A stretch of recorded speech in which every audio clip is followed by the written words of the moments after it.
Welcome, everybody. Hello, welcome to our mindfulness workshop with John Tsilimparis. Thank you so much for tuning in. We are so grateful to have you with us on this beautiful Friday. It's gorgeous in Virginia. Sun is shining. It's a warm day today, so I'm thankful for that. So good to see you all. You notice you will be muted upon entry, so everyone, if you could keep yourself on mute, it would be helpful just to reduce any background noise. I'm Jennifer Marshall, the Executive Director of This Is My Brave. I've got our program managers, Katie Grana and Aaron Gallagher with me. And I'm just making sure I admit everybody from the waiting room. And as we are waiting to get started, we'll start at approximately 12:05. If you could type in the chat box and let us know where you're zooming in from and how you heard about the workshop. And then also, tell us one thing that brought you joy this past week. We know that these are difficult times for everybody and there are lots of ups and downs, but if we can remember that there are little things that can bring us joy, we'd love to hear from you as to what brought you joy this week as we're waiting for everybody to join into the room.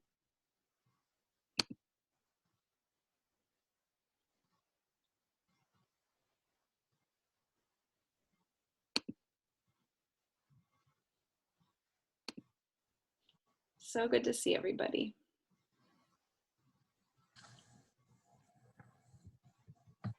I should have some music playing in the background. We have our Wellness Wednesday meetings every week with our teenagers that we are connected with through our high school edition programming, and they always have music. So next week I'm going to bring some music with me. But in the meantime, please tell us where you're zooming in from in the chat box. And then Katie's going to read off some of our answers. All right. We have Carol in Pennsylvania starting a workout at home program. That's awesome. Belinda's part of my St. Louis cast. Belinda, I'm so glad you're here. Adriana from DeKalb, Illinois. Adriana, you've been in a few of our stuff, so thanks for joining us. It's good to see you. Liz from Herndon. Joy comes mostly from doing FaceTime with my grandchildren who live out of state. Aaron, our own Aaron Gallagher, did a quick road trip with her daughter to clean out her dorm room. Oh yeah, but that was good, I'm sure, to get out of town for a little bit. We have C. Craig from Downingtown, Pennsylvania. Subscribe to This Is My Brave since I connected with someone at a conference. Awesome. We have Jane from Annapolis. Christine from Westchester, Pennsylvania. Heard about it through Chester County and doing Zumba Live. Awesome. Mm-hmm. Spring birds and plants, definitely. I have my windows open today and I love hearing the birds. Corinne from Bucks County, Pennsylvania. Decorating our nursery this week brought me joy. Oh, Corinne, are you due soon? And Belinda loves touching base with friends over Zoom. Awesome, guys. So great. There are little things. And Melissa's here. Awesome. Hi, Melissa. Oh, Corinne, you're due June 28th. That's awesome. Oh, how exciting. Great. We have just like one more minute, guys. We'll just see if anyone who has registered pops in. I'm just checking the waiting room. John, why don't you get us started? Okay. We'll jump right in. Hello, everybody. So last week, if you were here with us or not, we went over some cognitive behavioral therapy thought techniques to reduce anxiety. We were talking about excessive need for control, reducing that, perfectionism, and the reliance on others for approval. So this week, I ended last week's session with a little bit of a mindfulness exercise, but I only touched on it very briefly. So today I wanted to go over it a little bit more specifically, which is, again, teaching us to have a different relationship with discomfort and being much more in the present.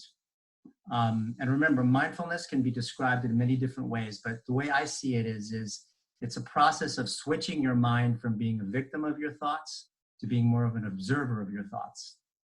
So we're all having negative thoughts. It's a very tumultuous time.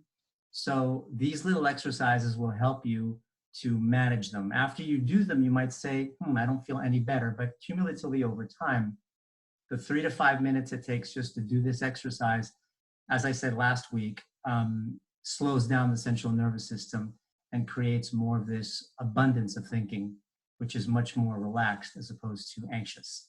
So the first part, if Jennifer wants to put up the graphic, is, so the goal today, and every time you do this exercise, is to try to accept that whatever you're thinking and feeling is simply acceptable. It's okay, even if it's bad. So in other words, we start by finding a place where we're sitting, and we decide that we're just going to relax our muscles, which is basically just imagine your muscles sinking into your skeletal system.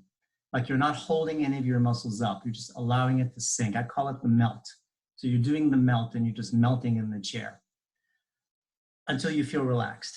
Now, then you're going to do the diaphragmatic breathing, which is you basically put your hand on your stomach and then you take a deep breath for 4 seconds. This is the 4-7-8 technique. And you watch your stomach and your chest rise and you hold it for 7 seconds. And then you exhale out of your mouth very slowly for 8 seconds. I do it from 8 to 10 seconds, sometimes 8 to 12 seconds. So you have to do that 5 times, very slowly, like that. So I'm going into the melt, I'm sinking in, and then I'm going into the diaphragmatic breathing. Then I want to go into what's called the sensory perception. And while I'm doing that, I'm just noticing things in my environment, whether my eyes are open or closed. Do I hear a lawnmower? Do I hear birds chirping? Do I smell someone's cooking? Do I feel really uncomfortable about this COVID worry? When is this all going to end? You just accept the thought and just say, oh, I noticed that I'm having that thought.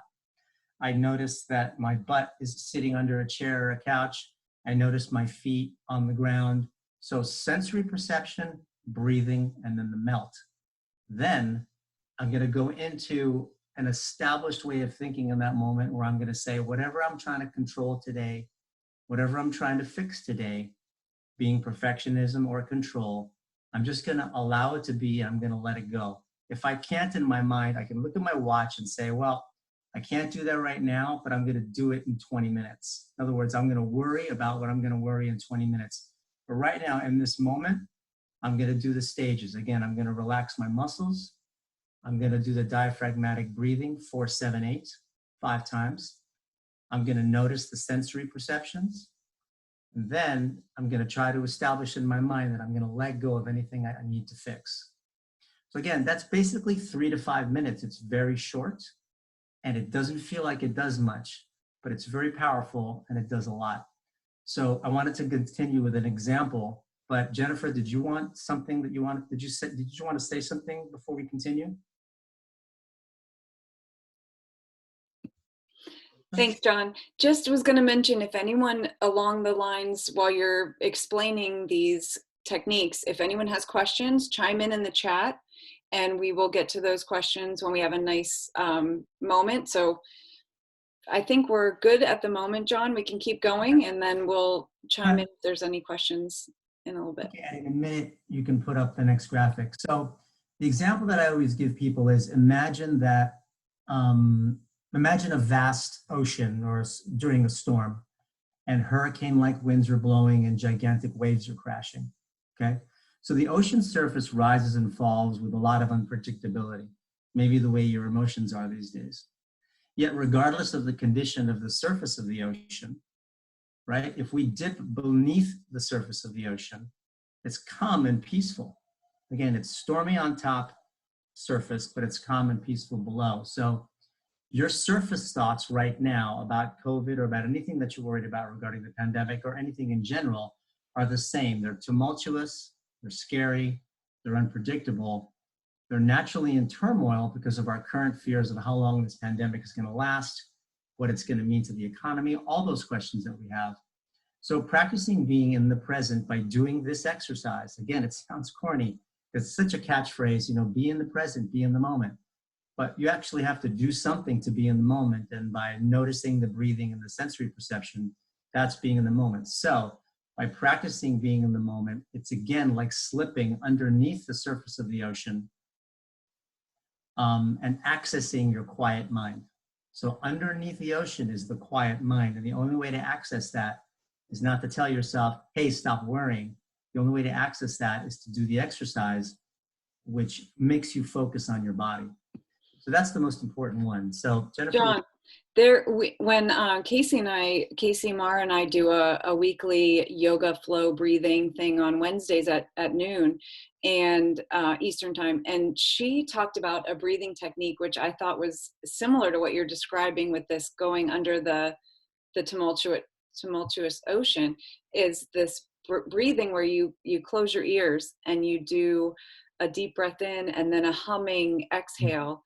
And it really silences that noise out there that you can really focus in on your breath. I'm glad you brought that up, because people have done meditation classes and these types of classes before. So you can use your own version of being quiet and sort of checking in with yourself.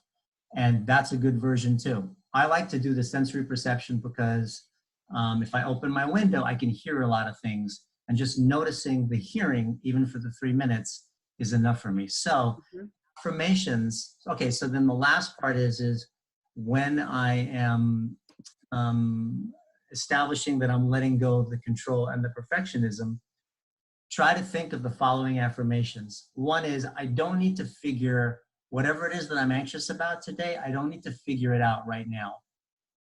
I can always postpone it. It may seem like it's too easy to say I can postpone it until later, but I can try to do that. So whatever I'm worried about, I'm not going to fix it today, and that's okay. The other one is I don't need to, for now, that's okay. In other words, if I don't need to fix things and I don't need to figure things out today, I'm actually saying to myself, and for now, that's okay. I'm giving myself permission. Again, if I'm controlling and I'm a perfectionist, I'm giving myself permission to not have to fix this thing today. And I'm giving myself permission not to have to figure out whatever it is that I'm worried about today. Okay? Another great statement to say to yourself is, for now, it's okay to live with a little bit of uncertainty. Remember, uncertainty, fear and anxiety thrive on uncertainty. So I'm giving myself permission to be okay with the uncertainty just for now. The next one is it's okay to allow myself to be in distress. We have such an aversion to being distressed, and we have an attachment to always feeling good. Nobody likes to be distressed, and for natural reasons. But if I can say to myself, it's okay for me to be distressed for 5 minutes or for 10 minutes, it takes away the sting of it. And then another good one to say is, look, this is not danger. This is simply discomfort. There's a lot of discomfort about what's going out there, what's going on in the world right now, but it doesn't necessarily mean that it's danger. And then the last one is to always remind yourself that nothing's wrong. In this moment right now, everything is fine, because I'm focused on my breathing, which grounds me. I'm focused on my sensory perception, which grounds me. And I'm choosing to let go of what usually stresses me out. And that's usually something that I want an answer for right now. So I'm postponing that until later.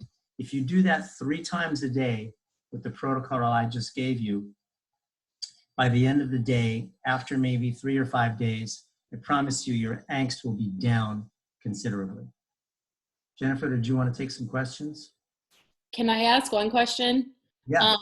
So John, I know we talked about this last week, but for anyone that wasn't in last week's class, can you just real quick explain the control and perfectionist mindsets? Right. Because we put really negative connotations on that, but it Right. helps me, especially when I remember that like they're aspects of Right. anxiety.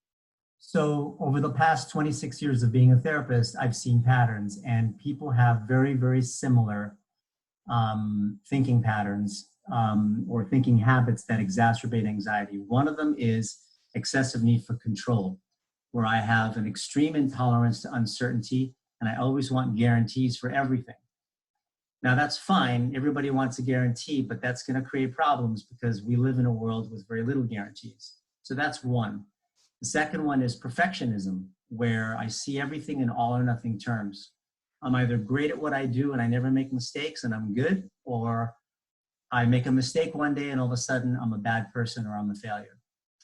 I have a good day and I feel good, or I have some distress and all of a sudden it's a bad day. So perfectionism, control. And then the third one is a reliance on other people for approval, or a commitment to always wanting to please people. If you put those three together, you have a perfect storm for anxiety, because all three of those put me in a position of wanting something that I have no control over, and wanting something that's basically impossible to have. So if I can notice that the next time I feel anxious, I'm in one of these thinking postures, it brings my anxiety all the way down. And again, like I said last week, I never like to just use the never. I don't like to use absolutes like never, always, and should. But I promise you that if you ever feel anxious from now until the next time we meet, ask yourself, is it going to be the control, perfectionism, or the reliance on others for approval? And it's always going to be, see, there's the absolute. It's always going to be one of those, or it's going to be all three of those. So if I notice those, I can reduce my anxiety. Great tips. Any other questions that folks have out there for John during this time where we have access? He's also offered to be a resource. If anyone has a question that they think of after the workshop, you can email John and we will share his email address. Katie, do you mind popping that into, or John, will you tell us so Katie can type it in there? I can grab it. Hang on. You guys can keep talking. The other thing I wanted to mention is that's really important is when you're doing the mindfulness exercise, the 3 to 5 minutes with the breathing and the sensory perception, is that even if you're feeling distressed, it sounds a little crazy, but we want you to say, I just noticed that I'm feeling really distressed about today or tomorrow or the outcome of this pandemic. I'm just noticing that. So it's all about simply noticing. So I'm switching from being the victim of my thoughts to being just an observer of my thoughts. It doesn't mean you're being reckless, doesn't mean you're being irresponsible, doesn't mean bad things are going to happen if you just accept that you're having the thought. That way, it's not the context in life that scares us, it's the way we're relating to it. If I relate to it with control and perfectionism, I will always be anxious. So if you have an anxious thought, just accept that you're having the anxious thought temporarily.